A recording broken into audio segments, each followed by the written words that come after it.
What was your dream job in high school? I probably wanted to direct movies, actually. Um, I thought directing movies would be a very cool fucking job. It seemed awesome.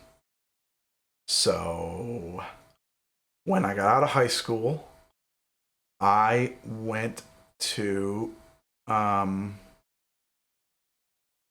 the Art Institute of Philadelphia to major in industrial design because that particular school had a focus on doing special effects for movies.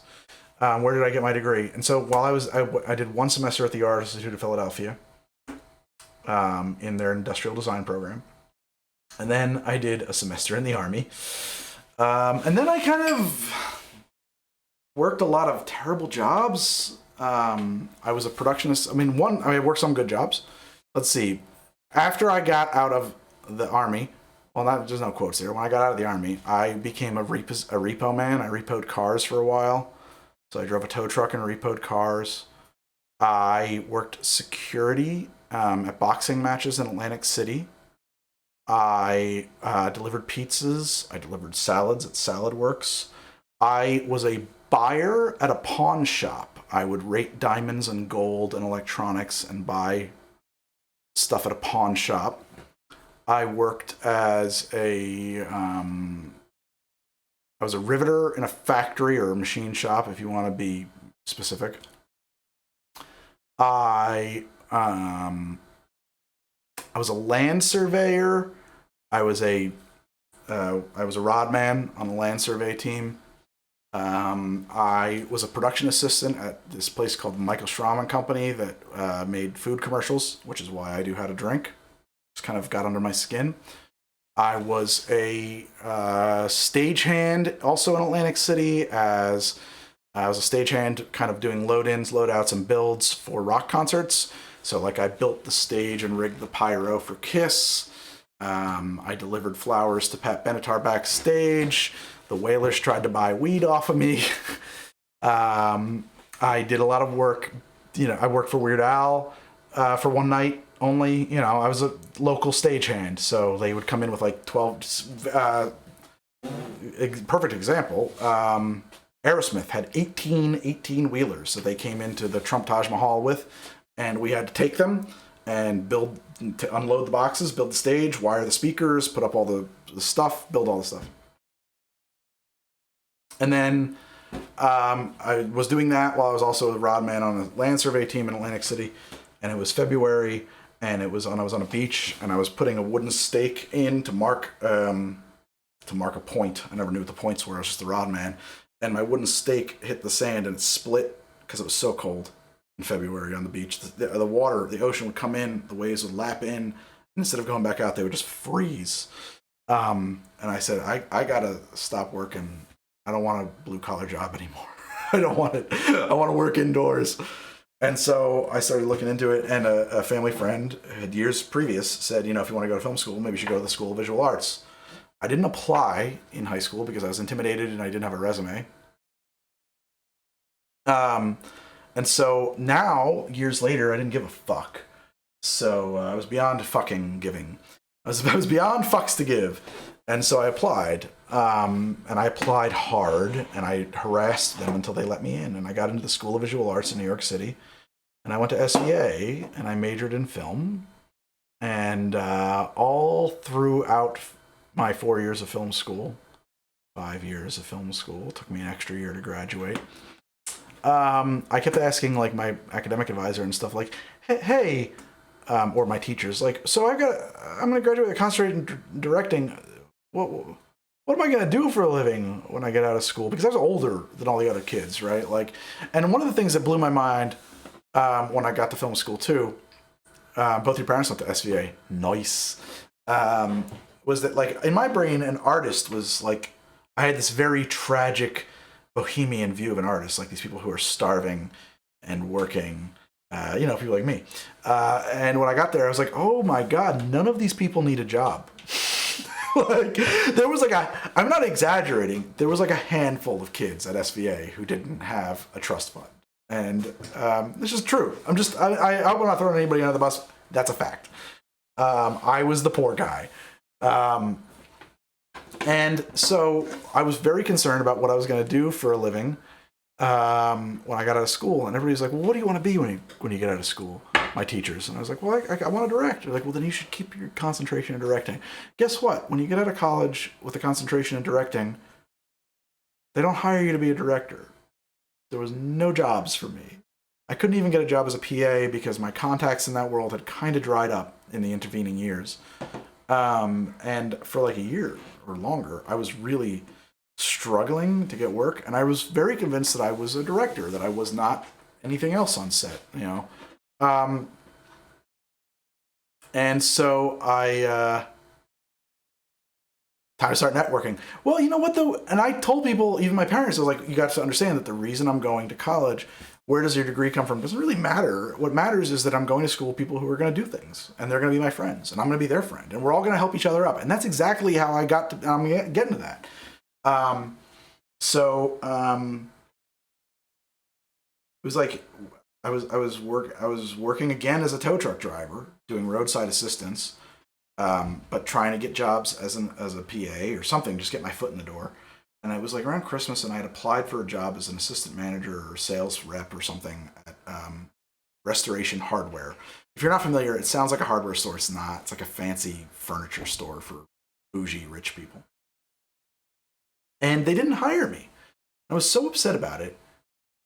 I was like, who the fuck do they think they are not hiring me? My God, am I qualified for that job? And I really was, because I'd worked previously in sales a bunch of times, and I was pretty good at retail. I had a friend who had graduated ahead of me, who was old. I mean, I was a little older than most of the kids there. He was a little older than me. Another guy who I don't think came from much money. Matter of fact, I think he might have come from much less money than even me. He had done very well for him. Not very well, but he had gotten a job, and he was an editor. He had majored in editing.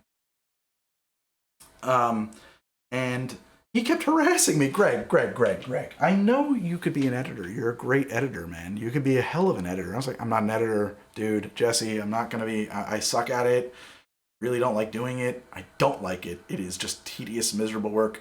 He was like, yeah, but you could do it. And I have work that I can't take because I got a full-time gig. And I used to freelance, and all these clients that want me to do a day here or a day there or a week there, I could just recommend you. And if you would let me, I was like, don't do it, man, because like I suck at that work and I can't do it and I don't want to do it and I fucking hate it. And then Restoration Hardware wouldn't hire me, and something fucking snapped in my goddamn brain. And I went up to my office for 2 weeks, and I did every After Effects tutorial I could get my hands on. From Andrew Kramer at videocopilot.net, and I taught myself After Effects and motion graphics and compositing because I already did physically know the software Final Cut Pro, and I knew I wasn't gonna like master the art of editing, but I could pack another skill into my tool belt. I could learn a program, and I did that to kind of differentiate myself. And then I told my buddy Jesse, I was like, you got any jobs? I'll take them because I'm ready to be an editor. And he did. To his credit, he wasn't full of shit. And I started working as an editor. And the first gig I got was $0. I made a little bumper for a blog called Chasing the Whale. They were going down to South by Southwest. I made this real retro 80s, like Chasing the Whale logo transition piece that I made in After Effects. And they liked it. And then that went well. And then Jesse said, I'm going to recommend you to another friend who needs somebody to sit down for a week at this summer camp that they run for kids. It's a nonprofit. I said, sure, man, sure, whatever you got. And I was like, I knew I was just paying my dues, and I would take whatever anybody offered me at this point. And the lady who hired me, we had a phone call. I sent her, I had at that time been trying to do, I don't know if there still was, but it was like tongle.com, and I think there was another website where you could like, they were crowdsourcing commercials, and it would be like, cheapcaribbean.com needs a commercial, and here's the description, and like 100,000 people are going to make it, and maybe you'll win and they'll buy yours. And so I would do those, I have bought Jesse drinks. Jesse has done pretty cool things, by the way, since then. You'll find his name in the credits of like Frozen 2.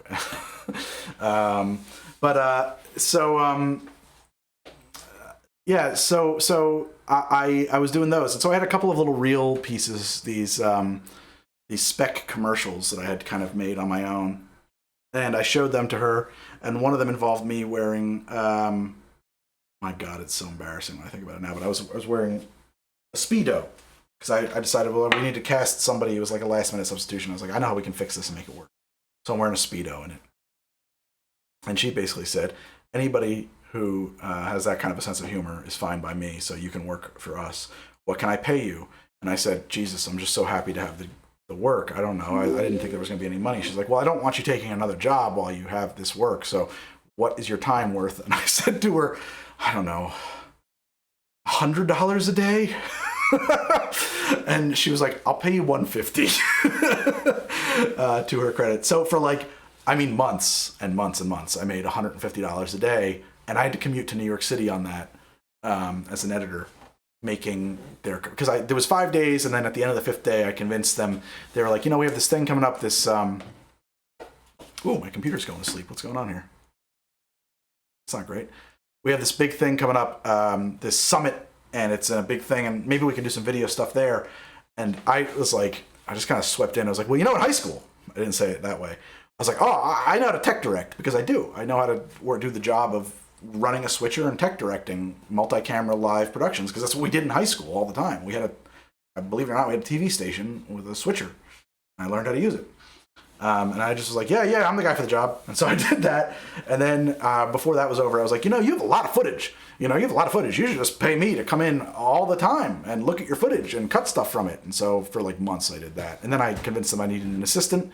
And actually, if you watch my D&D stream tomorrow night at 9 p.m. Eastern, Ari David was my assistant. He was a guy I went to college with that I was like, come on, man, let's go. You got to pull everybody up. He got paid even less than I did. And I never felt great about it, but I was not in a position to fight for him to get more money either.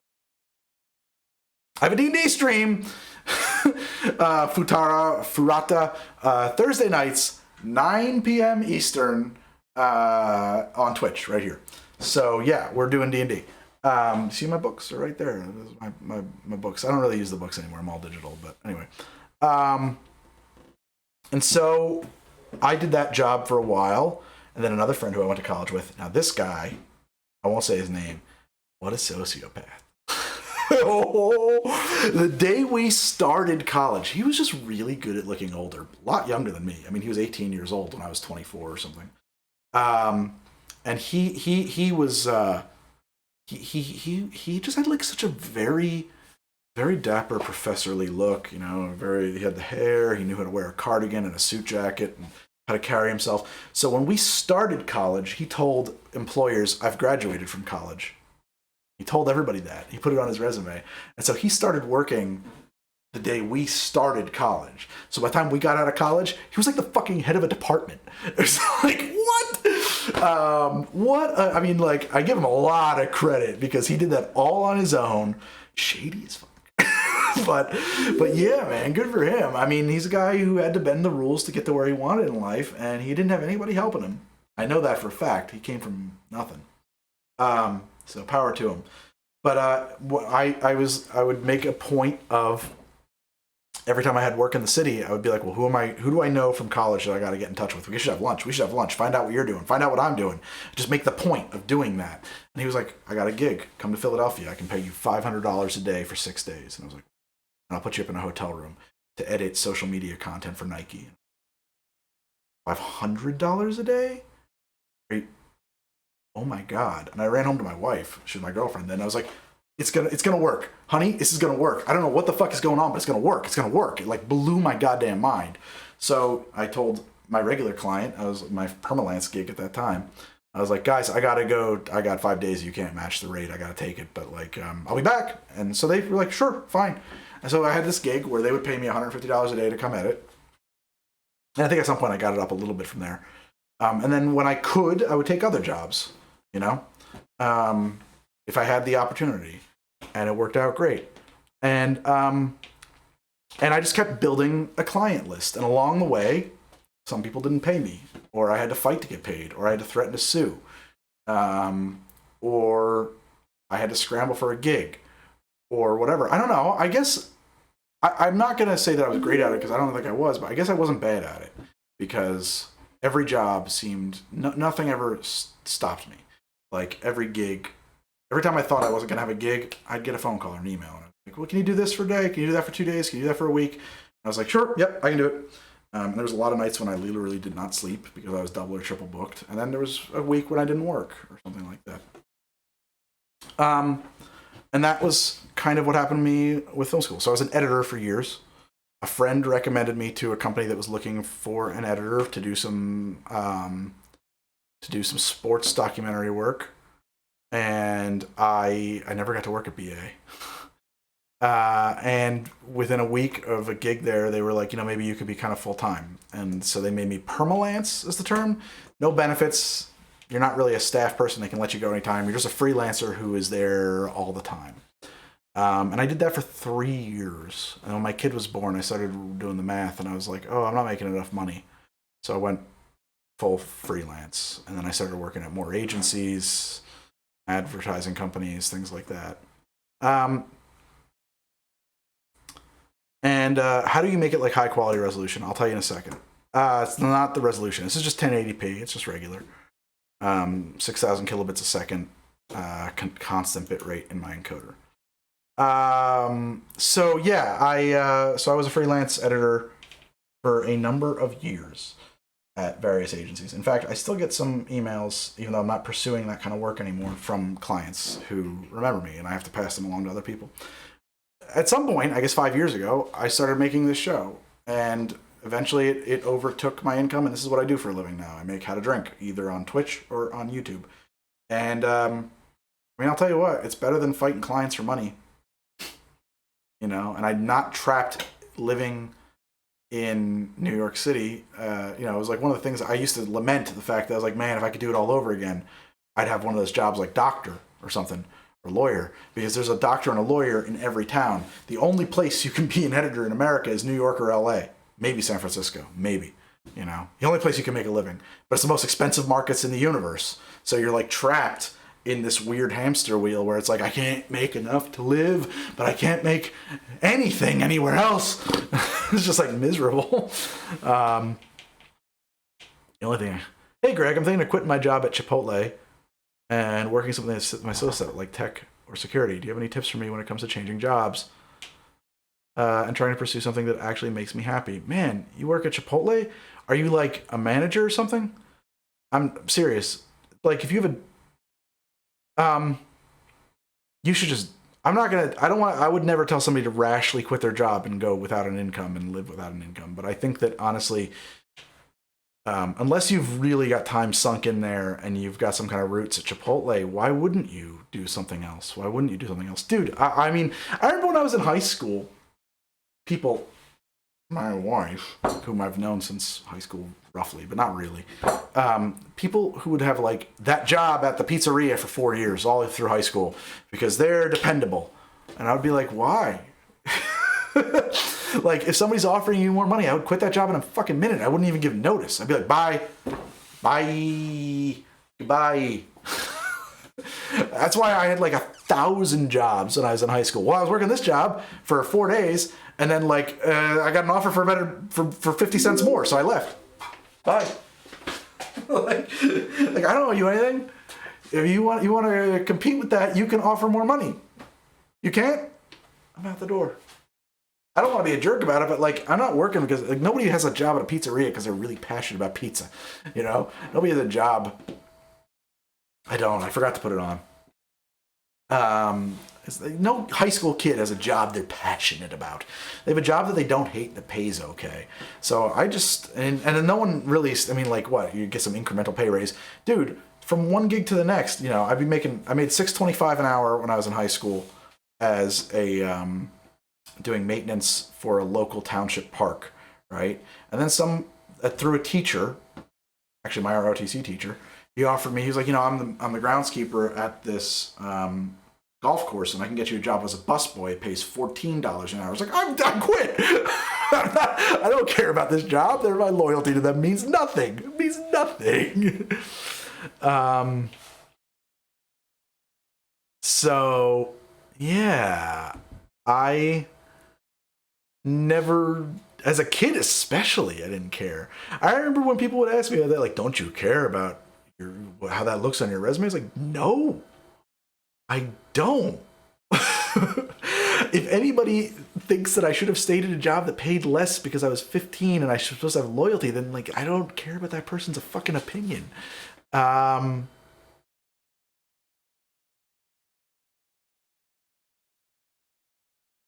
So somebody asked me, I gotta take another bathroom break in a second here, but what was the question? It was something about,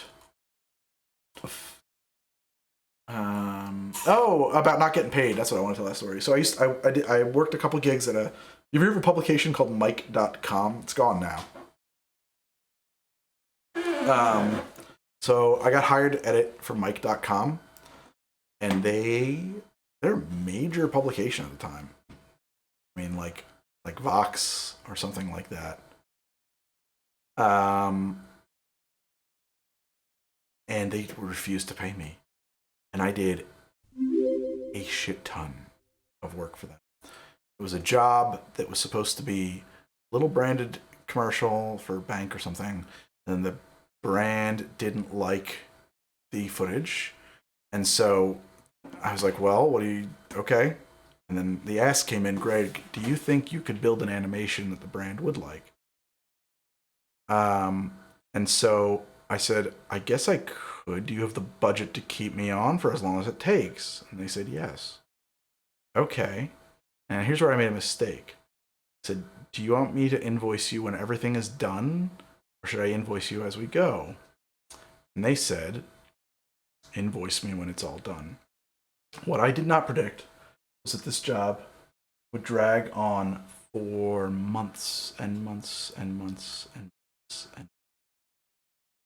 And I kept working these animations, and it got to a point where it was like half the work I did for the year.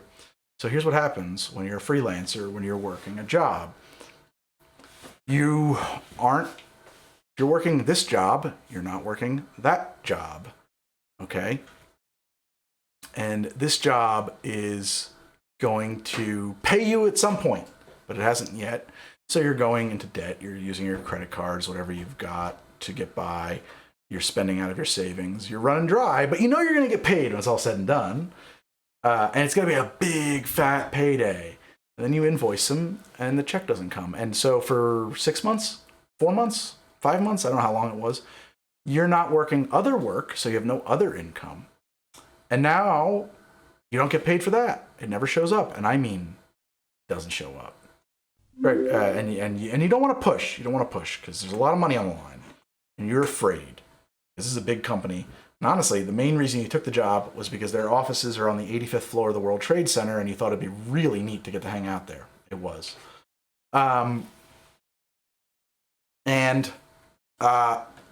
So you start pushing softly. Right? So, okay, well, it's been 2 weeks, it's been 3 weeks, it's been 4 weeks. Hey, guys, did you see this email? Did you see this? Oh, you know what happened, Greg? Actually, finance didn't get that. You didn't fill out this form right. Could you fill out this form? Yeah, thanks. It's going to take another 30 days, though, because now it's just going to reset the system. Oh, okay. Sure. So those 30 days go by. Hey, guys, did you see this? No reply. Hey, guys, I just wanted to, it's been now 30 days, 60 days? No, way after 2001. I'm not that old. This is the new Trade Center. It's been, I guess it's been 30 days, 35 days, 40 days since we reset, but actually it's been 75 days since I invoiced you initially. What's going on here? Oh, didn't you get the check? It was in the mail. No, I didn't get it. Oh, maybe you put in your address wrong. Could you submit again? And this is about Mike.com. I can talk about them because they're not in business anymore. And this goes on for a really long time, where you're just like, hey, where's my money? Where's my money? Hey guys, and you don't want to be too harsh about it because like you have more work coming in from them, like you're still working for them, you're still taking gigs from them. They might call you tomorrow for a job and you got to do it. right? Because you need to live, and presumably they're going to pay you. And why wouldn't they? They're major publication. Major publication. Why wouldn't they pay you? They have all the money. They have that fucking office on the 85th floor of the World Trade Center. Finally, it's been like half a year, maybe a little more than that. You are in serious financial trouble. I am still paying the situation off, by the way, I'll point out. And you have to send an email that goes like this.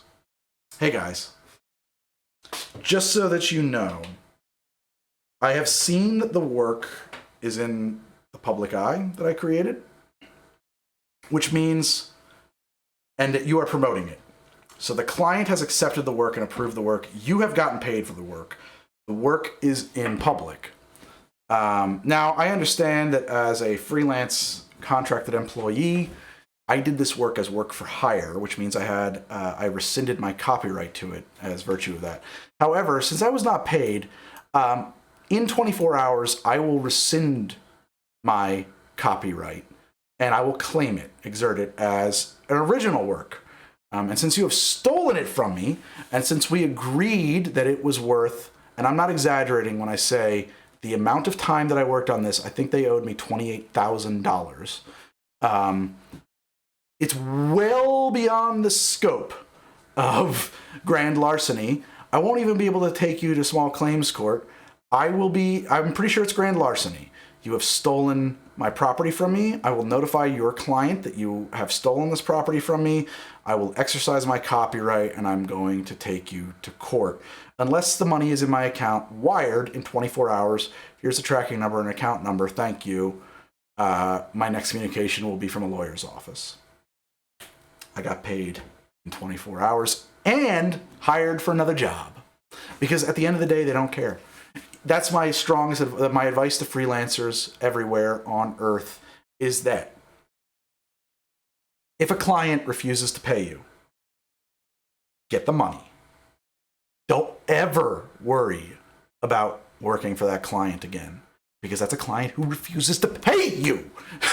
If they won't pay you, you don't want to work for them. You'd rather not work. You'd rather not work than work for somebody who doesn't get paid, okay?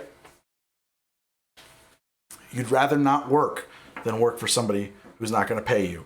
Because I had an assistant editor at a place once asked me, she was becoming a freelancer, and she asked me about the stress of not knowing where your money's coming from. And I said, here's the thing. I have never once been fucked by not working. Never once. Never once have I been fucked by a slow time. There's a month without work or a week without work. One, I always found something. Maybe I'm just lucky. But two, I always knew I wasn't getting paid when I wasn't working. So I was like, oh shit, okay, I'll tighten up. We won't spend, we're not going out. We're going to live indoors. We're not doing these things because, there's no money coming in. I knew that, right?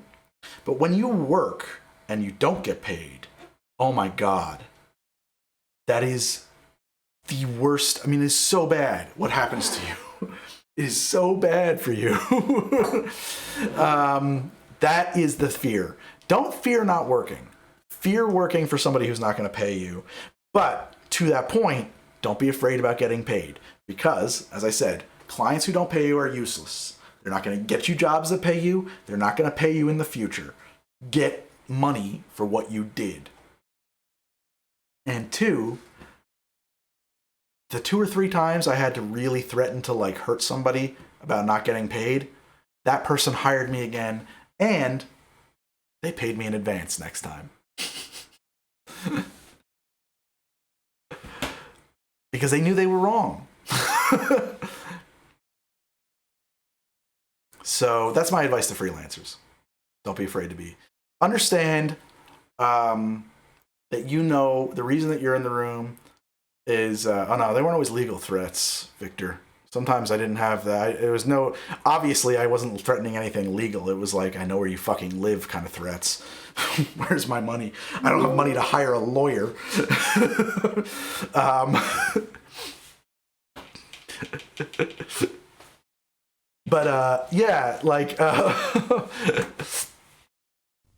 I would say that if you're going to become a freelancer, don't be afraid of getting paid, and don't be afraid of knowing what you're worth. They hired you because they don't know what they're doing. They don't know how to create the work. They don't have the artistic taste. They don't know what the client wants. I think that Christopher Nolan has like a whole speech about that. That basically, in all creative work, you are entering into an adversarial relationship with your client because your client has ideas, right? But they're hiring you for your ideas, and they know the reason that they're hiring you is because their ideas are terrible, and they know that your ideas are good, and they need you to convince them. It's tough to do. I would say that like the most important part of that job is communication skills, honestly. Like technical skills are very important, and having taste and creative skills is very important, without a doubt. But I think that the most important thing is being able to communicate to a client. And one, make sure everybody knows what everybody's being asked of. There was many times when I would be in a meeting, and it wasn't my meeting, it was my boss's meeting. We'd be on a conference call, and I would hear the client say X, and then I would hear my boss say Y. And I would say, hey guys, I don't want to interrupt, and I'm just the editor here, but like, what I heard you guys say was that you wanted blah, blah, blah, blah, blah, blah, blah. And I think that what we just said was that we were going to do blah, blah, blah, blah, blah, blah, blah. Now, previously, everybody thought they were all on the same page. And now, when I rephrased it that way, everybody in the room said, oh yeah, that's not what we want. And yeah, that's not what we can do. and they were like, that's what you meant? That's what we meant. Oh, well, let's fix that.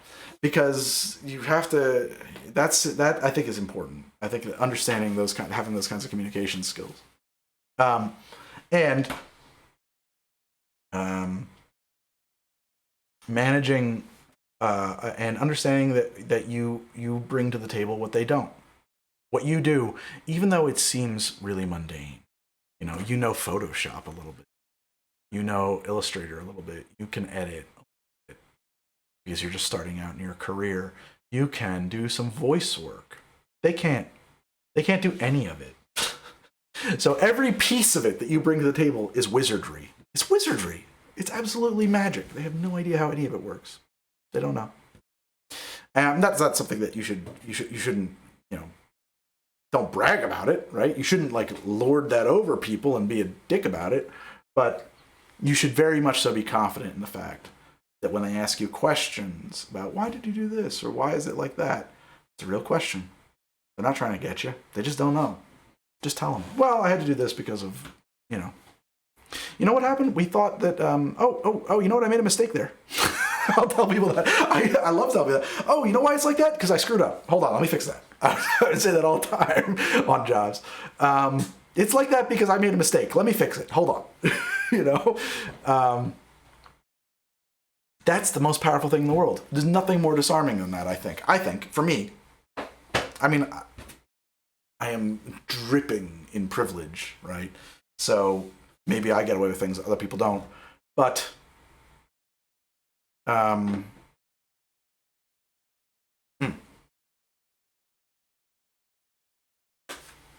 thoughts on freelance creative work. I don't know how we got there. It was a long trip. Yeah, Mike.com, they're out of business now. Took so long to pay me. Defaulted on 3 credit cards as a result of that. I finally paid them off.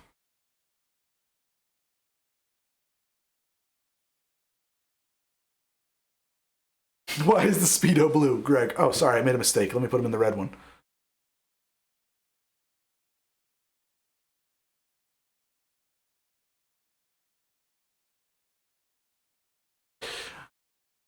Yeah. It's midnight. What's in a buttery nipple? Well, cosplayer, I missed it. Why don't you fire it off again? Shoot it at me now.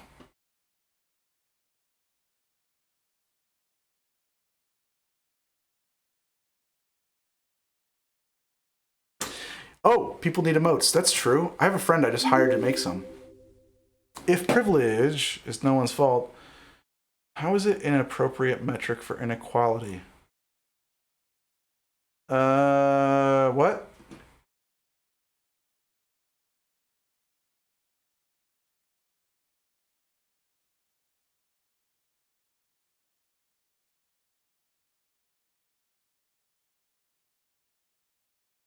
Oh, to answer your question, Pedrote, No, I am crew. I'm genuinely about to lose my shit here mentally. It's 1 5 years since I've got hired. Love to mess around with computer hardware and have some experience with. Oh shit. Oh god, the chat room just broke. What happened? Oh my god. I was trying to highlight your message and instead I lost the chat. How could that be? Why does this happen to me? Excuse me. Cosplayer, I saw your message. I'm gonna bring it back. But you're gonna need to resend it because oh my god, my mouse is having a fucking stroke. Why would my mouse act like this? Why are you being like this? I have no chat room. I don't know where it went. I am fixing, but unfortunately, it's not going to. It's gonna. I have to repot. You're gonna have to type the messages again. I don't have any history. Okay. So I saw part of that. Okay, here it is. Answer your question about visibility. No, I'm crew. Genuinely about to lose my shit there mentally. 1 5 years I got hired. Love to mess around with computer hardware. Have experience with police training. Not qualified to be a cop. No bachelor's degree. 21 or fit. So I might take a shot at being security. I do animation on the side, but I'm more of a director. Even got a friend to do some work for me. Pay him first before he starts working for me. You don't need to pay him first. You only need to pay him first if you have a bad rep with him. Well, what do you want to do, cosplayer? Let me ask you this. Let's rap session. Come on, buddy. We're gonna rap. 3 years from now, where do you want to be? Where do you want to be in 3 years? Do you have what kind of an idea? Just give me an idea of what you want. And it could be crazy. It could be crazy. You want to be like just tell me what you want. Do you want to be standing on the deck of a tall ship, sailing the ocean blue? Do you want to be in a cabin in the woods somewhere, bottling pickles? Like physically, what do you want? Right? Do you want to be at Chipotle?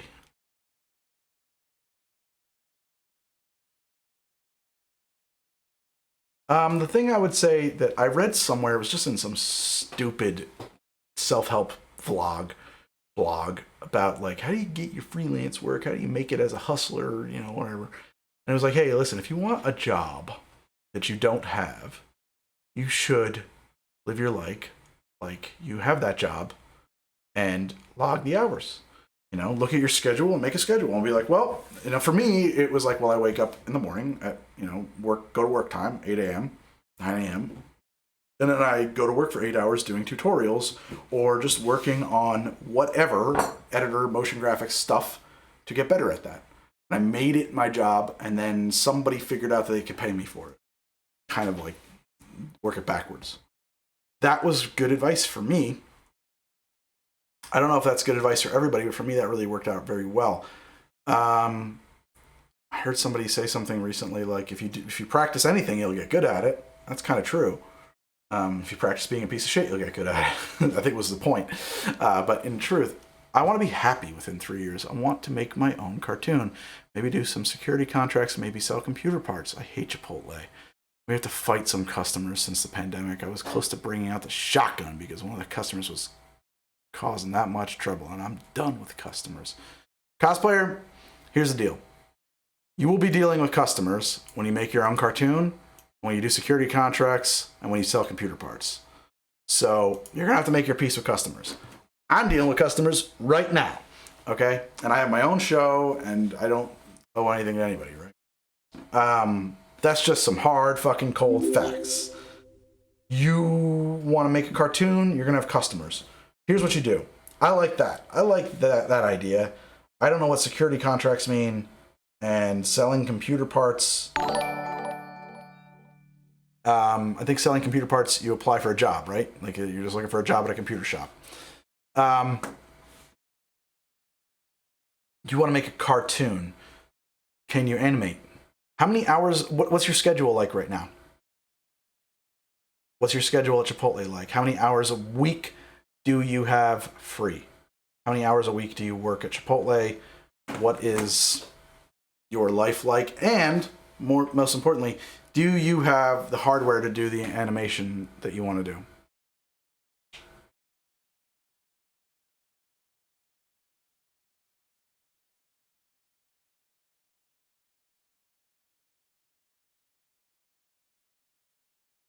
And I'm waiting for your reply, cosplayer.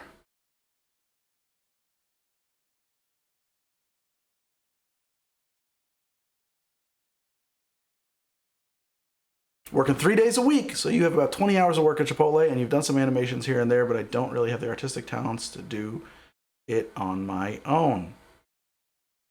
So, I think it's Ira Glass has a piece where he talks about when you are new and young as a creative. He was talking about how, like, here's what the difference is between the people who, quote, make it and the people who don't. You have an inkling that you want to create something. You want to make art. I'm paraphrasing. You should look this up. It's a good talk. It's a good motivator. Because you know what you like and you don't like. You have taste. You saw something once and you said, boy, I love that. And you saw something else and you didn't like it. And you said, there should be more of that and less of that. I'm the person who can do it. And then you made something.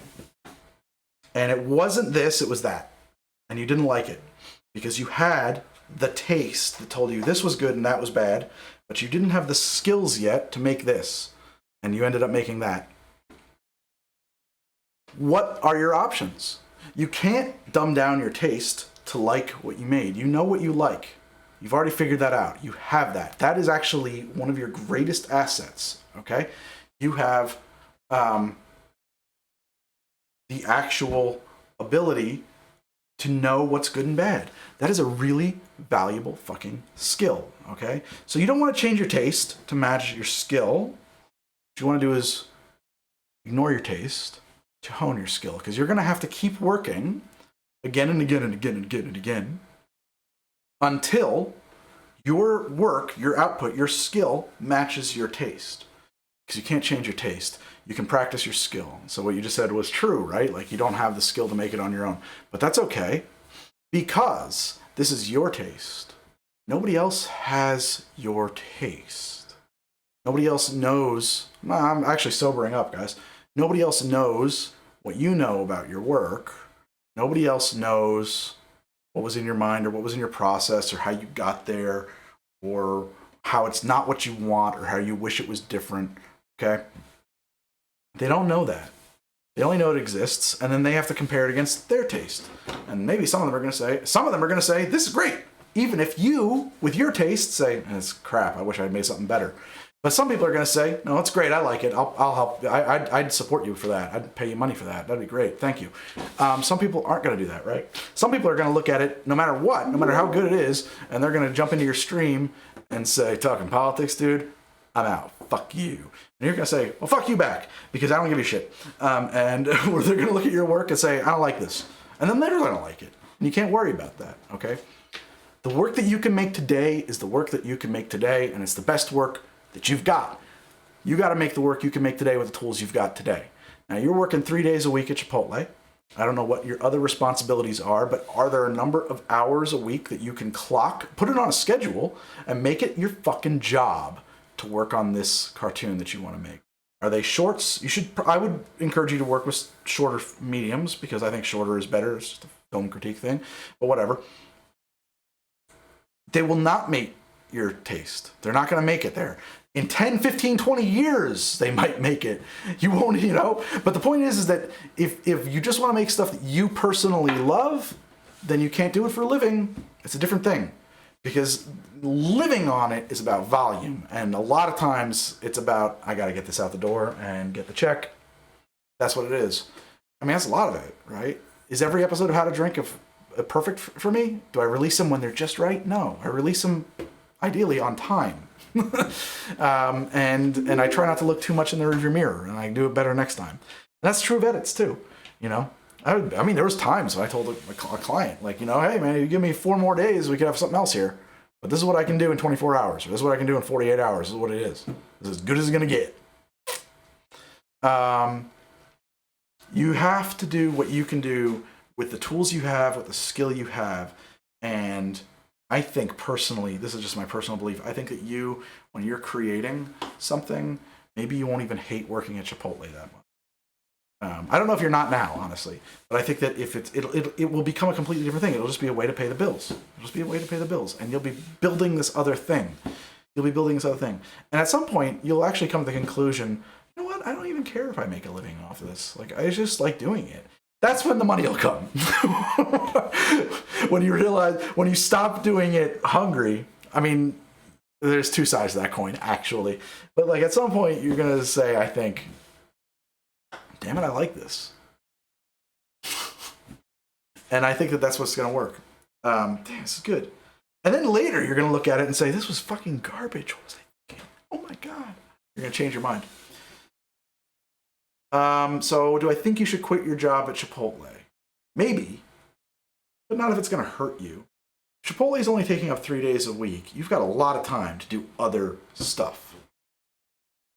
If Chipotle was taking up all of your time and paying you not enough money and you had a better offer, I would, or even a neutral offer, I would encourage you to pounce on it. And maybe you should still quit Chipotle. I don't know. But I think that you should definitely, I don't like this thought that you say, like, I've done some animations, but I don't have the skills to do what I want on my own. Make the animations you can make on your own. Because somebody will enjoy them. Because that's how you're going to get better. I'm thinking about an animation, like, there's an edit, there's a voice acting. You know, there's so many little bits to it. And maybe you don't want to hear this. I don't know. I haven't seen your in the comments. You know, a lot of times people used to tell me, like, why can't you do something like that? And I would say, well, I can't. And I didn't want to hear anything to the counter. So, but you really, I mean, I'm not a bootstraps guy. I don't buy into the Horatio Alger myth, but I do think that there's a lot that people can do on their own to make for themselves, for their own life, to make themselves better, to make themselves happier is what I really meant to say. I do think also too, I mean, I don't want to, I'm not, you know, hard work without a lucky break is useless. And one good lucky break can make all the hard work in the world irrelevant. I don't want to poo-poo that notion. That is a fact. That's just the way it is. That doesn't mean that hard work or working hard at something or putting your nose to the grindstone and doing it is without value. I don't buy that either. Because when those two things strike, when opportunity aligns, if you are already hard at work, it works out great. It can really happen. Done some shorts, but one of my shorts took me like a month to animate, though I did it for fun. I do want to do more stuff, but unfortunately with Chipotle, I lost half my paycheck since the pandemic started, so I'm scraping by, and I'm still here. I don't know what exactly to say. I ain't that rude enough to ask for advice and ignore it when I don't like it. No, but here's the thing. One of my shorts took me a whole month to animate. That means you could produce 12 shorts a year. That's a very prolific, that's a ton of work, man. That's a ton of work. 12 shorts? You could iterate your work 12 times in a year. That's amazing. Oh, I don't buy that, Arthur. No, I don't think that's, I mean, it's maybe mostly true. There you go. That's a portfolio, my dude. Yes. So it's not going to happen instantly, right? This is what we were talking about before. Shit is about picking a direction on a compass, life, politics, your career, the universe, your soul.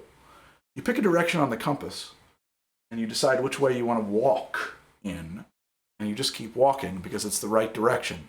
Not because you're going to get to that destination. The walk is still the walk. The sail is the sail. The drive is the drive.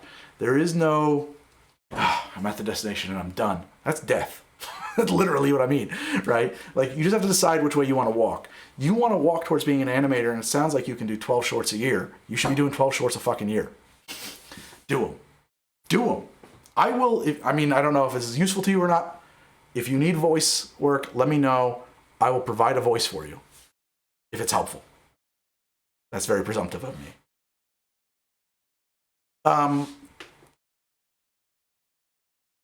There's a, if you pick, just keep moving in that direction. You know, I weigh too much. I weigh 230 pounds. I used to be in great shape. I used to be, when I was in the army, I was in great shape. I could climb the rope without my legs and stuff. I was in phenomenal shape. I could do like 100 push-ups in 2 minutes. Okay, I'm a fat piece of shit. I know how to get thin though, right? But you know, it doesn't happen. It happens a half a pound or a quarter of a pound at a time, and it's invisible work. And the destination is way over the horizon. Now I'm afraid to fly. That's true. Yeah, I'm terrified. I have like panic attacks if I own a plane ticket. And but that's my point. Is it's not. I'm not. I shouldn't. To get there, to get to where I'm going, I shouldn't even worry about a destination or a result. I should worry about taking this step and that step and this step and that step and this step and that step instead of this step and that step and this step and that step and this step and that step and this step and that step. And if I've been taking these steps, I should turn and take these steps. Okay?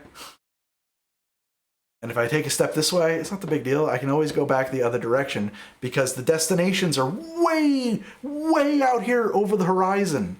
Okay, a step in either direction doesn't really make a big difference. If I fuck up and I go the wrong direction, I don't need to beat myself up about it because I can just turn around and start walking the other way. And you can too, man. You can just take a step in the right direction anytime you want.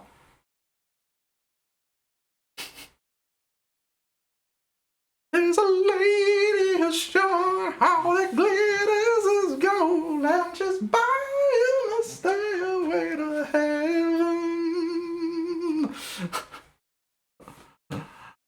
There's two roads you can walk. La la la la la la la.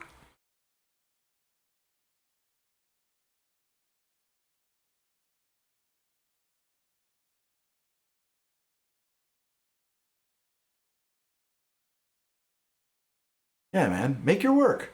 If your work makes you happy, make your work, man.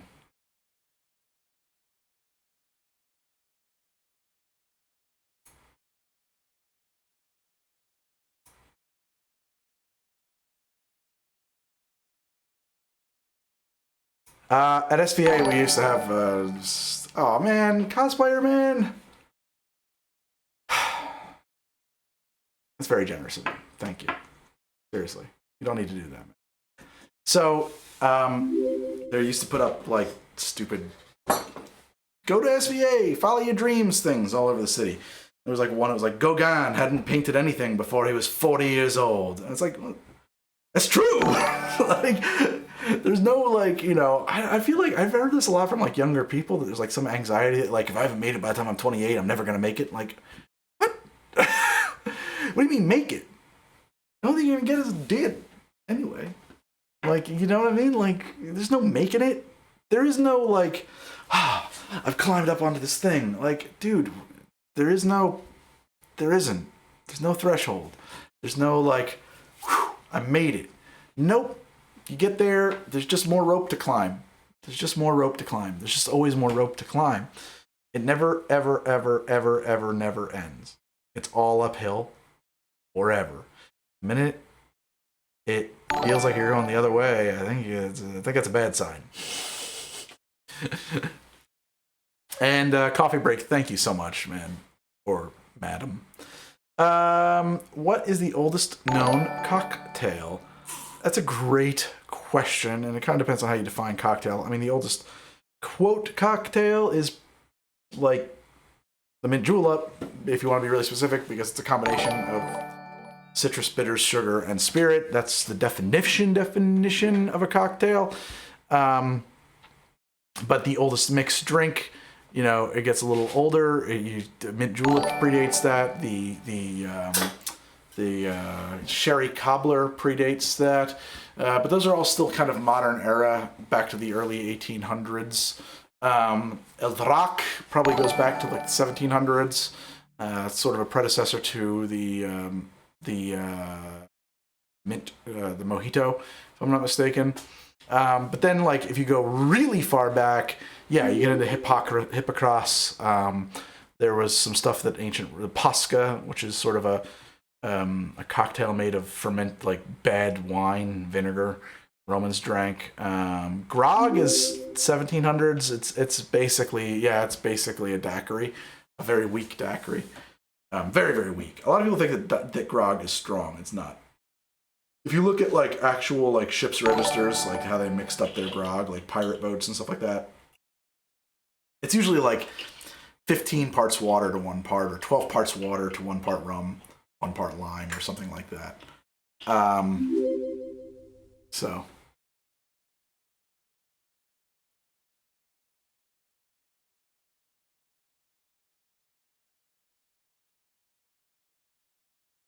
yeah, sometimes the rope is different, Arthur. I'm just saying, like,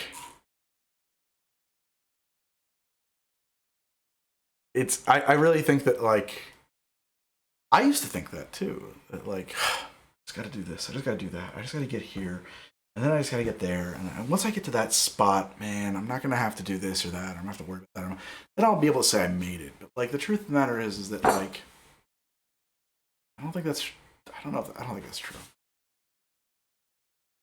To say Pascal Grut. I don't know what Grut is. The trick is making it to get a small $1 million donation from your dad in the hotel business. Yes. The trick to making it is to get a small $1 million donation from your dad in the hotel business. And then have him come and lose a lot of money in your casino whenever the payroll is short. Hey, Greg, what's up, man? Subbed to you a few weeks back, and I've watched a ton of your videos since then. Love them. Keep up the great work. Well, thanks, Bobby Lightweight. I learned that garum was more like ketchup. Although Grut isn't really mixed after the fact. Shouldn't you be drinking something by now? Maybe. For the few to succeed, most need to fail. It's kind of like the whole problem, ultra minimalist. Yeah, I'm not into that. It kind of pisses me off. Not into the zero sum world. Grit is beer without hops. Isn't that lager? Isn't there a whole lot of beer without hops? What? I might be mistaken. I have one goal to be mildly happy, not even very happy, just mildly, just happier, just happy enough to feel like not feel like giving up. That's all I want. Well, Eyes of Sin, you shouldn't feel like giving up. Boy, oh boy, I feel like Lucy. What's going on? Why don't you? What are you unhappy about? What's making you unhappy? Let's fix it. Fix it. We can fix it. I haven't failed. I just found 99 ways it didn't work. Yeah, that's true. Did you get to do any traveling before your flying phobia? Yeah, I flew around a little bit. So, places I have been. I was in Germany and Austria when I was a kid. I've been to Hawaii. I've been to Jamaica. And my wife and I went to England because for a few years I was kind of over my fear of flying. And then it came back. And then, I mean, I've been to Canada a lot growing up because I have relatives up there. Greg, I'm a chronically depressed human being. Well, let me ask you a question. Are you, and this is, don't take this the wrong way. Is it being treated? Are you okay? Let's get you the help you need. My therapist once said to me when they put me on Lamictal for bipolar disorder, not so well. I need eyeglasses, he said, and there's no. What, should I not wear them because it's not me? No, I can't see without them. Like, I can't be me without my eyeglasses. I can't be me without my medicine. No living family, no money, no reliable source of income, no stability, no mental stability, no way to get therapy or medication or help, and a group of people who rely on me to keep them afloat. I need to find a therapist that I can afford. Jesus fucking Christ.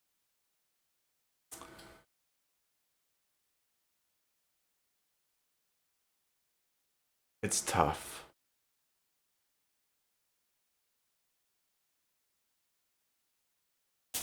Hook up with Stereolab. Hey, Stereolab. Hook up with Hey, Stereolab. My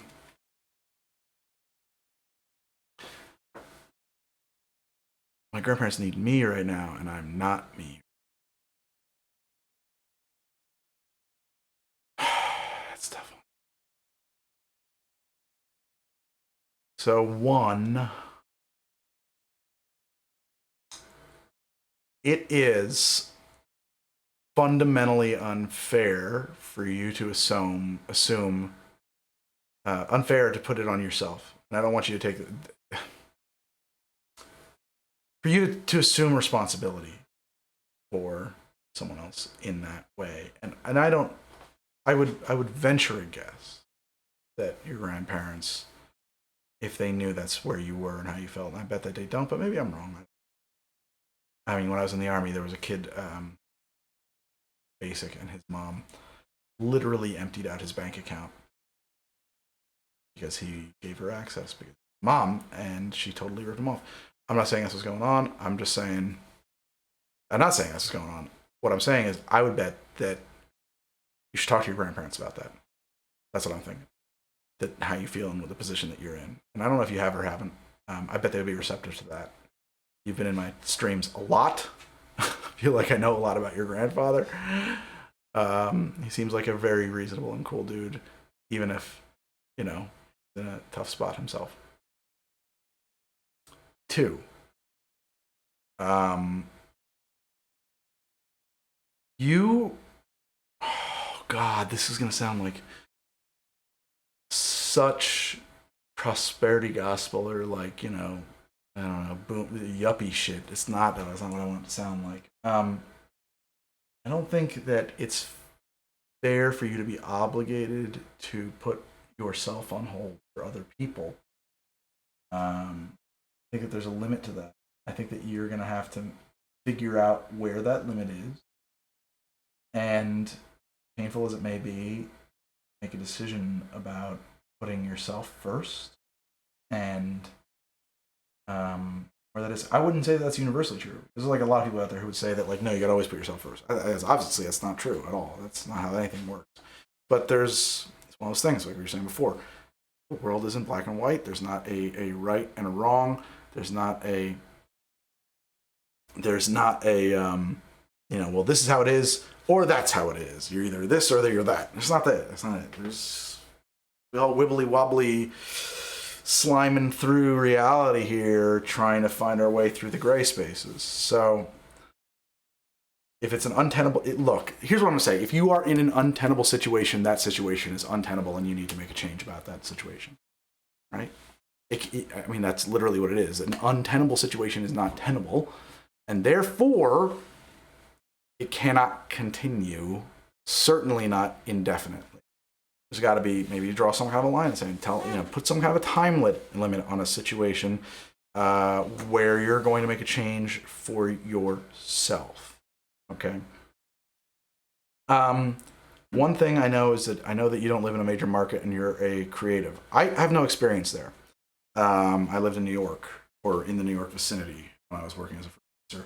I do know that there is a expectation, like if you're a remote freelancer working from Arizona or from Prague or whatever, working, doing motion graphics or graphic design for companies in the US, they're going to pay you less. They just are.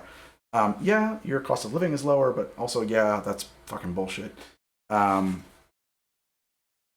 don't know if that's a factor here. I also wonder about what kind of work you're doing, and if,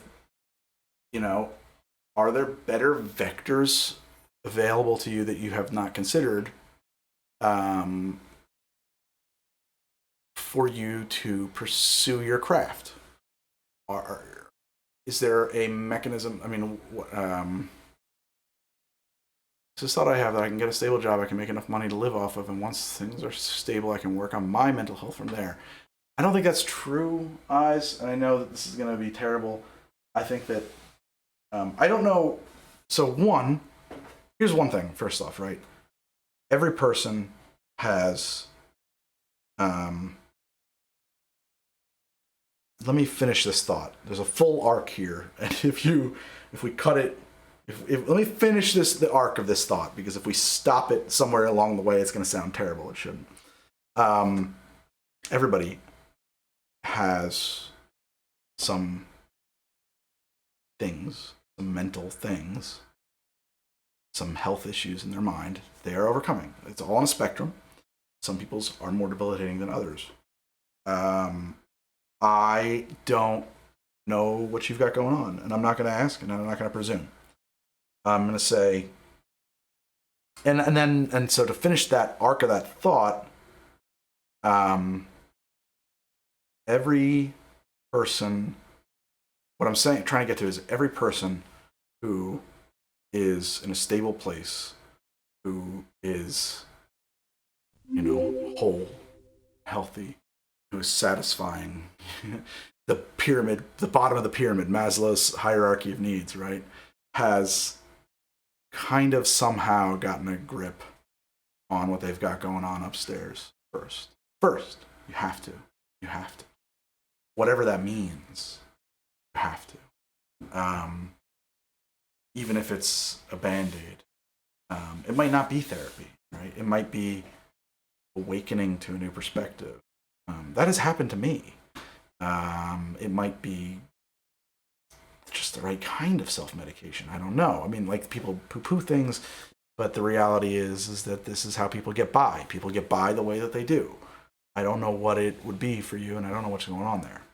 It might be changing your situation. It might be no longer trying to fit yourself into an untenable situation.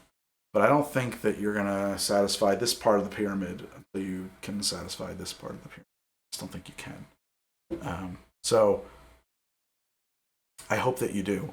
And I would encourage you to make that a priority.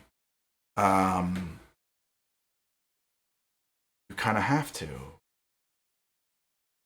A lot of other stuff gets a lot easier when you're not getting in your own way. If that's what's going on, I don't know. I'm just assuming, or not assuming. I'm just suggesting.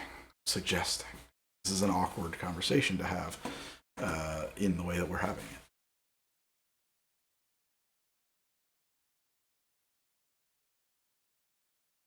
Yeah. I would say that.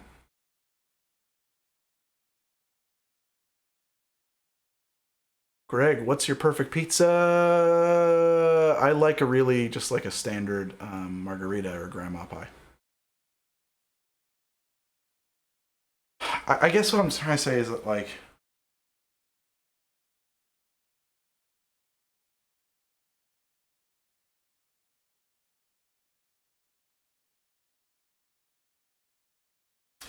you're in an unhealthy routine, there's really no time to waste in getting out of that unhealthy routine. And there's no replacement for getting out of that unhealthy routine. Grandma pie? I don't know if you guys have that elsewhere. It's just like it's something up here in the Northeast that they call it. It's, yeah, grandma slices. Usually up here, it's a square margarita. Exactly. It's a margarita Sicilian style. Sauce over the cheese with like whole basil. More sauce than cheese usually. Very saucy, very low, like less cheese. Thin crust.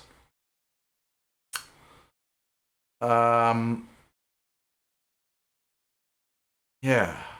So, like, I mean, I'll talk that shit. I am a diagnosed type 2. I think that's the lesser one. Bipolar. I don't remember if it's type 2 or type 1. I should look this up so I know the answer. Bipolar. Type.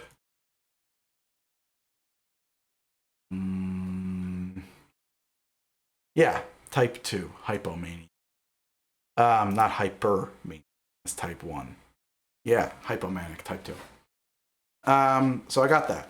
And that made me pretty unpredictable, I think, for a lot of my life. It made it, and probably led to making it hard for me to, like, I would, like, go through these, like, creative cycles in school where I'd be like, oh, I have this huge burst of energy, or, like, just this great idea, and I could, like, stay up for 2 days and write and work, and, like, and then on day 4 or day 3, I'd be like, well, this is garbage, and I wouldn't have any interest in it.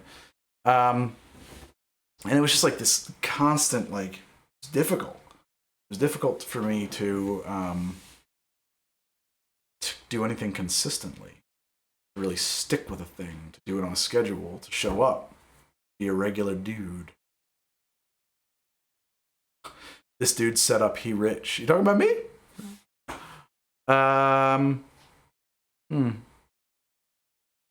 Not really. I mean, on some global scale, I'm rich, I'm sure, but I'm definitely not rich by, like, American standards. I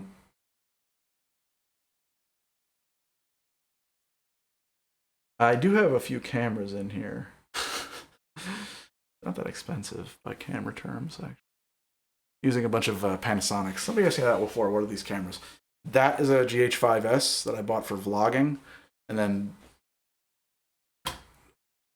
this and that are G7s that I bought for live streaming.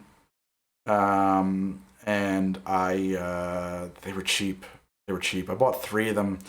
I mean, they weren't cheap, like, you know, just starting out cheap. But I bought 3 cameras on sale for under $500 a piece at B&H with lenses.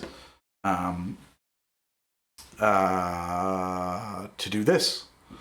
You know, I mean, that's not like where I started, obviously. I started with a free camera that I borrowed to do my YouTube show. Oh, notice, you living good. Respect. Thank you. I'm okay. How do you get such high production value? Who helps you on your videos? I do, well, so I have a friend I have a friend who I hired to be my editor, but I still kind of like direct the edit and have like final cut, and I do all the notes, like the commentary on the YouTube show. Here, I mean, who's helping me? I'm alone. I have nobody here. I have nobody here. I put these lights here. I figured that out. I designed this in SketchUp, and I built it with the help of a couple friends about a year ago, or a little over a year ago. You know, I don't know. I've learned a lot of shit over the years. So, anyway, back to being bipolar type 2. Being diagnosed was really helpful to me. All of a sudden now I was able to kind of get a little bit of distance. I don't know, like, are you a distance runner? If you've ever been a distance runner, or if you've ever done anything, if you've been through basic training, there's a thing that people get who can make it. It's dissociation. It's the trick. Nobody ever, they talk about runner's high, it's fucking bullshit. Nobody really loves running. Nobody loves the feeling of their lungs bleeding or their legs aching. What happens is that for me, I mean, I think this is true for most people, nobody loves doing 100 push-ups or whatever. They don't love it. They just don't. They like the result, but they don't like doing it. You develop the ability to... I drink all of these bottles. What you talking about? Man, we gotta make a drink to shut Mark Sikoma up. What you do is you get pretty good at, oh, my lungs are on fire. Thank you, lungs, for sending me that signal. Noted. Oh, my legs are cramping up. Well, thanks for the information, legs. I'll put it away. Oh, my heart is racing. Good to know, body. Thanks for the heads up. You have to dissociate. Like, the pain you're feeling isn't you. The agony, the anguish you're feeling isn't you. The struggle that your body is putting through, it's not you. That is a signal. It's an information thing. I tell this to my kid all the time when she says, my foot hurts, my hand. Like, that's just, look at your foot. Your foot says it hurts. Your foot wants you to take a look. Is your foot bleeding? No. Okay. Thank your foot for the information and move on. Because it's, that might be a little harsh for a 4-year-old, but that is what I say. Because you have to dissociate from that. You have to just like kind of feel like a puppeteer controlling your body from afar to a certain extent.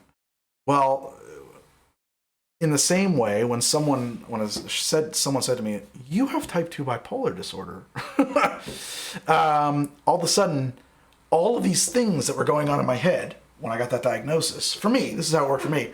I was like, oh my God. All of a sudden I had this perspective where I was like, oh, I see what's happening here. Manic cycle on the way. Good to know. Oh, and then naturally, there's a depressive cycle on the back end of that.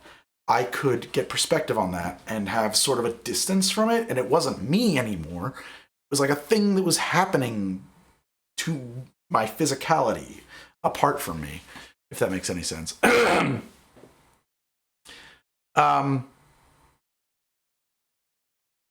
So my lungs don't make it. One block, the knees start kicking in, running away from bears and bear stuff. Try to say that happens. Yeah, that's how I feel too.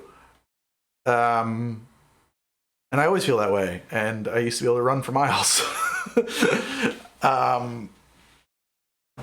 and it's that I never felt great about it. You know what I mean? Like I just put that pain somewhere else. I've made it distant. So I do think that even for me, for just talking, I can only talk about my own experience. That was very useful for me being diagnosed, and a little bit. I was on Lamictal for a while, and I think that helped me get that perspective, kind of get that distance to get that perspective. Now, in fairness, I have type 2, which is much less disorienting than like a type 1 bipolar disorder, where there's like delusions and your sense of reality isn't quite right. That's a different scenario. Someone talked about schizophrenia. That's a different scenario. So here's one. Dude, there's so many things like that too, where it's like you've been describing it to people for years and they tell you you're crazy. I go to the beach, I get migraines. I've been diagnosed with that. I have like pretty serious migraines actually. But if I've been sitting at the beach or any place or out skiing, you know, where there's like snow, any place just really bright sun, I will see a spiral of rainbow scintillating color kind of superimposed over reality like a tunnel. And I was, you know, when I was a kid, I was like, holy shit, I'm seeing something. There's some kind of I thought it was like something spiritual or something.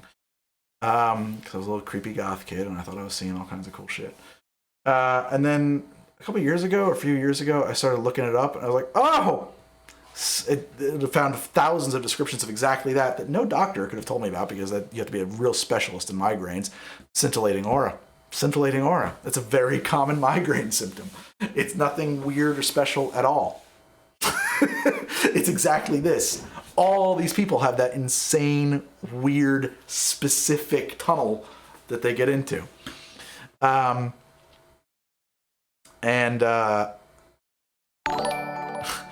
that changed my whole relationship to that.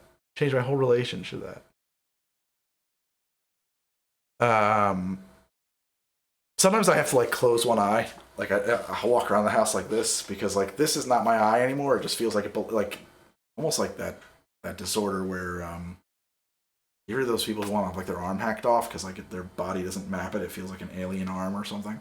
It's like, nope, I can't see through this eye because it's not my eye. I have to do this for like the next 4 or 5 hours. It belongs to somebody else's body. No, phantom limb is when you lose the limb and you can still feel it. There's a disorder where people are like, whose arm is that? That doesn't belong on my body. And then like they want like elective amputations, and we don't do that. So unfortunately, a lot of people who aren't treated, they like do things like lay down on train tracks to get their arm ripped off. It might be alien limb syndrome. Yeah, I mean, that's certainly a good word for it. I don't know if that's exactly eyes of sin. So I think that, look, I'm just going to come back to my basic principles here. Take one step in the right direction. Just take one step in the right direction. Look at your situation. Think about what the right direction is. And even if it's a minuscule step, even if it's a tiny minuscule step, take that step. Whatever it is, just one step in the right direction, and then when you get comfortable with that step, another step in the right. Maybe before you get comfortable. Sometimes you can put them back to back. You can take 5 steps. If you can do 5 steps, take 5 steps in the right direction. But don't worry about being whole or being finished or being all the way over here. Just take a step in the direction. Body and identity integrity disorder. That's what it is. Yeah, man. And I think that's anything you can break it down that way.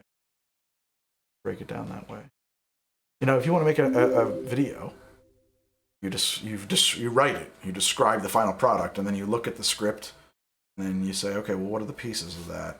Well, I need these shots. This is what I wrote, so this is my shot list.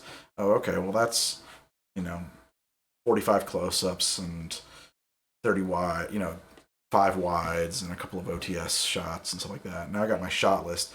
Okay, how many setups is that? How many positions is that? You start working backwards. Okay, well, it's 3 camera positions and 4 lenses and 2 lighting changes. Okay, well, that's 3 days of shooting in a single location at least. So that means we're going to need crew for 3 days, plus a half for setup, plus a half for breakdown. We're going to need meals for 3 days for everybody. Is it location? We're going to need 3 meals a day. We're going to need transportation to and from location. We're going to need to house everybody, and we're getting backwards until finally, you're at 0. So you wrote the end product, and then you work backwards to 0, figure out how to make that end product, right? And each one of those is just a baby step. Well, this led to this, led to that. I certainly didn't know about this problem until I did this, and this, and and got to that. So don't worry about this. Just worry about getting from here to here, because from here to here, you get to here, to here, to here. That's, I don't know. Absinthe is, I don't think absinthe's a good idea for me right now. Okay. That's enough, I think that's enough life advice. Yeah, Pie. That was in high school, that was my date movie. If I was on a date with a girl, I'd be like, you want to watch Pie? I'm really fucking deep. Yeah, it's black and white. Yeah, it was shot on 16mm. Yeah, it was made by an independent filmmaker by the name of Darren Aronofsky. He invented hip-hop editing. Did you know that? Pie or Evil Dead on other nights, but honestly, probably my most common date movie, quote, date movie, would have been Princess Bride. Perfect date movie. I have read probably almost everything by H.P. Lovecraft. I did watch The Lighthouse somewhat recently. That's okay. Army of Darkness, Best Evil Dead. It's interesting. So I think that with Evil Dead 1, it's very clearly a horror film. They're trying to make a horror film. Maybe they miss, but it's intended to be a horror film. Evil Dead 2 is by and large a remake of Evil Dead 1 as a comedy. And then Army of Darkness picks up off of Evil Dead 2. Have you subjected your wife to such things, or did she manage to avoid them? She does not like Princess Bride. She you know that saying, opposites attract? She doesn't like anything I like. It's not true, but like we actually have, there's a lot of stuff that we have in common, but she doesn't like Princess Bride. She thinks it's a terrible movie. I don't know why.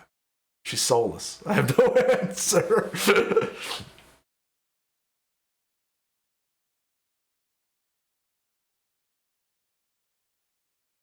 Is she a robot? She might be. Might be.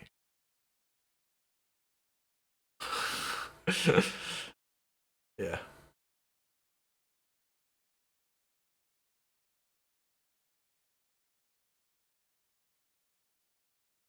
You know what? I never saw Tarkovsky's Solaris. I never saw the remake either.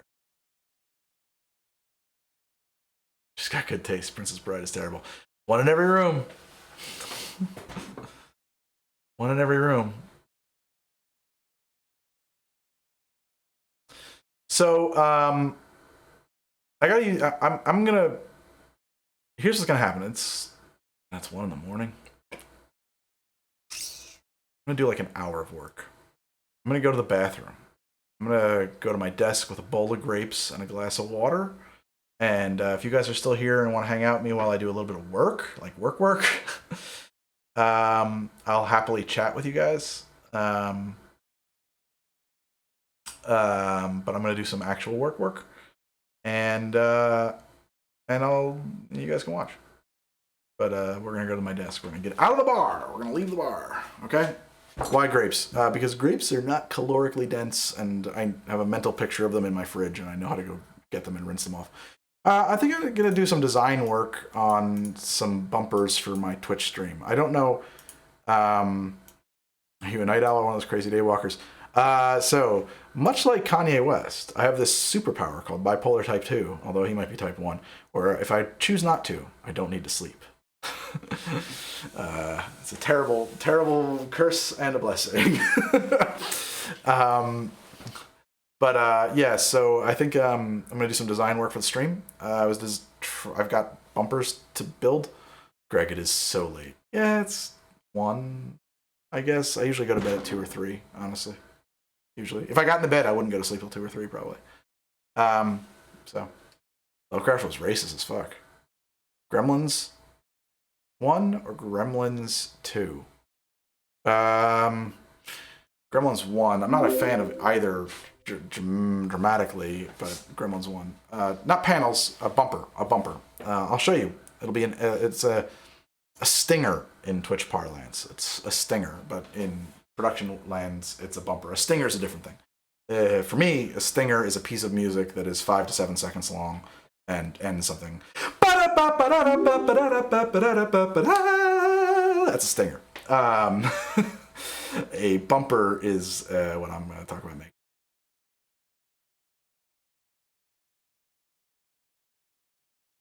I don't know what to do panels of. Do I need panels? Should I have like the chat room right here? Like, should I clutter this whole thing up with panels? We could do it. Am I normally worried about caloric intake? I did just talk to you guys about the fact that I know what steps I have to take. Yeah, we can clip it. I push the clip it button to take steps in the right directions to lose weight, right? So yeah, one of them is to eat food that is calorically non-dense. Okay, give me 5 minutes. It'll be a longer break. I'm gonna push the commercial button. You're gonna enjoy possibly some commercials if Twitch has decided that. Oh man, rats in the wall. Yeah, that's racist. It's also a good. Aside from the racist parts, the story is, but it's quality. It's impossible. It's an impossible scenario. He's a bad man. But yeah, if Twitch deems you worthy, I feel like HTD is the wrong step to take if you're lean. It's impossible, man. My job is to drink cocktails. How do you lose weight? It's fucking impossible. I would love to lose 60 pounds. I actually did, while making the show, lost like 40 pounds, but I've since regained it. You know what the solution was? I didn't eat. All right. I will be right back. We're going to go to the desk. So here comes the Be Right Back video plus a commercial. I don't drink beer.